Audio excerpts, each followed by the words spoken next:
Okay, I knew it. Right? I've kind of been saying this, all along here. I'm not a super fan of the tariffs in how they are going to be coming out, but I understand that they have to come out, and my opinion specifically is just, again, my opinion here, right? But I do understand that there's going to be a need for it. If we do have the ability to just completely rid ourselves of the absolutely garbage IRS and use something like a external revenue service based off of these tariffs, I like the idea of it, and I'll back it to the end of time. Just get rid of the IRS, wipe out our debt to the IRS, please. Okay, wipe it out. I don't like it. It's terrible. We don't need it, right? But either way, so I definitely knew that there were going to be a lot of countries that were going to try to find a way around all of it, because obviously there are ways around everything, guys. You find the country that that's not getting hit with the tariffs, and then move your company to said country, specifically because you're not going to move it to the United States of America, because then you're going to have to hire Americans, and Americans are not going to work for 52 cents a day. Okay, you know that, right? That means your products are going to become the most expensive product, specifically if you start moving your Chinese company, let's say, to the United States of America. That's exactly what's going to happen. You can't keep the cost of your product equal. You can't. It's impossible. So what do we have here? Chinese companies owned by China are moving to Cambodia to avoid U.S. tariffs. Yeah, I know. Guys, either way, this is a suggestion via Discord. Let's check it out. Let's jump into it, guys. Well, China has already found a way around U.S. tariffs on imports. Anna Korn reports China is exporting its factories. A 2-hour drive outside the Cambodian capital Phnom Penh, a convoy of semi-trailers passed by. Let's drive straight through. Moments later, an enormous arch greeted us with signage in 2 languages, the local language Khmer and beneath Chinese. But it's very clear who is in charge of this special economic zone rising from the dirt. A special economic zone. The manager of this furniture factory invited us in. Okay, thank you. They moved here from China a month ago to produce ottomans to export to the United States. Most of the companies coming here are Chinese. Yes. And their driving incentive to avoid US tariffs. The US-China trade war is the main reason for this explosion of Chinese investment in Cambodia. In 2016, before President Trump took office, Cambodian exports to the US were roughly $3 billion. Okay. Last year, they topped $12 billion, representing nearly 30% of the country's GDP. Yeah, trust me, guys. This year, through the roof. Through the roof, guys. The Cambodian government says more than half of the factories in Cambodia are Chinese-owned. Right. To America. While Chinese companies are skirting US tariffs, economists we spoke to say they are playing by the rules. But there are fears Cambodia's economy could become collateral damage. It will be. Are you concerned that President Trump might put tariffs on Cambodia, considering 100%. the Chinese investments? Yes, of course.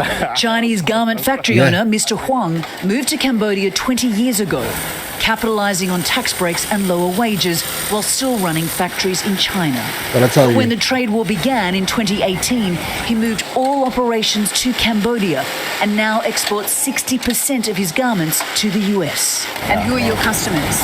America. Walmart, Costco. And he said those orders have only multiplied since President Trump announced new tariffs. And Anna Guys.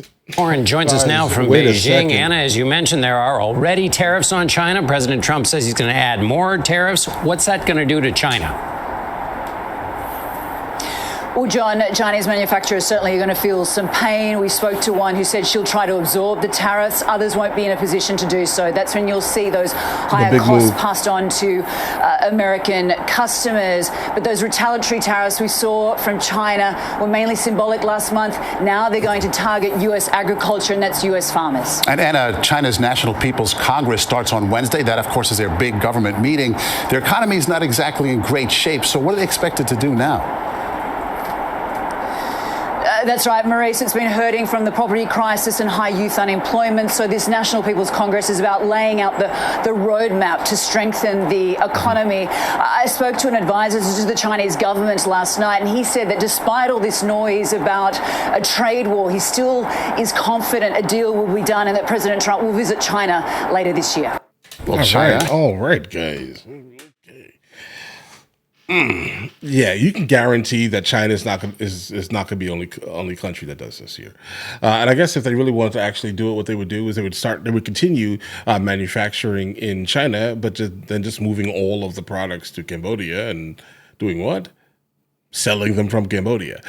So now they asked also, will Cambodia become collateral damage in this? They will 100% be collateral damage in this. Because now I would absolutely now say that Cambodia immediately needs to be hit with tariffs, right? Every country that surrounds China that they're going to have the ability to do this in needs to be tariffed, or just tariff the whole world. That's kind of where I'm at now. All right, just tariff everybody, because the next thing we're going to hear is that China is opening up factories, I don't know, East Africa or somewhere. And I'm telling you, I promise you, right? And they're going to be sending, and we're going to now have, instead of China, it's going to be gigantic imports coming from Ethiopia or Eritrea. All right, Yemen. I'm telling you guys, that's the play. They are rich enough to build factories anywhere in the planet, in any country where people are basically massively impoverished. Where we're talking about, some countries that make $3,000-4,000 a year in terms of like household income, and they're going to easily be able to capitalize massively off of the impoverished. So that's what they're going to do, to just continue to skirt the tariffs, because the increase in the tariff itself on their products they can completely mitigate that by just moving to another place where there's poverty. That is crazy, bro. All right. But again, I'm definitely forecasting that there are going to be a lot of other countries that are going to be looking to do the same thing, just moving across their borders. That's it. All right.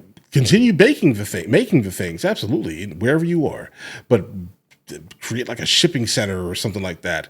And this is how they're going to skirt the tariffs. And that was kind of my big major concern here. Now, I do know that the tariffs are, I think, either they're in effect or they're going into effect by the time we finish recording this and upload it, guys. So that's going to be intriguing. Mexico is going to be getting it. Canada is going to be getting it in a very selective manner. But we are getting a lot of gasoline from Mexico. We are getting even more gasoline from Canada. So I think one of those are the things that are going to have less tariffs on them, but still some type of tariff. So I'm sure we're going to be experiencing some type of increase at the pumps, guys. There are a lot of people who, for some reason, don't understand how economics work, that are giving opinions kind of on this topic, saying that, no, the tariffs are not going to affect us. We're not going to pay for it. The others are going to pay for it. Nah, bro, we're going to pay for it. All right, it's gonna be a hard time. So, like, if you were having a hard time financially already, it may get worse. Right. But all right, guys, let me know in the comments what you guys think. You guys all have an absolutely amazing day. Enjoy your day.